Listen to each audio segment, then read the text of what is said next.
Who did Kolkata Knight Riders sign as a replacement for Shreyas Iyer and Shakib Al Hasan?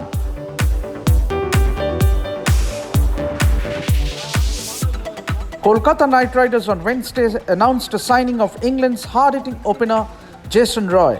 KKR got Roy for INR 2.8 crores for the IPL 2023 season from his base price of INR 1.5 crores.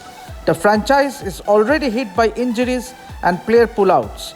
Captain Shreyas Iyer has already been ruled out of the tournament owing to a lower back injury, while Bangladesh all-rounder Shakib Al Hasan has confirmed his unavailability for the season. Roy, who earlier featured in the 2017 and 2018 editions of IPL, last played in the Castridge League during IPL 2021 season for Sunrisers Hyderabad. In 2021, he played 5 games, scoring 150 runs including a half century. The 32-year-old has played 64 T20 internationals for England, scoring 1,522 runs at a strike rate of 137.61 with 8 50s.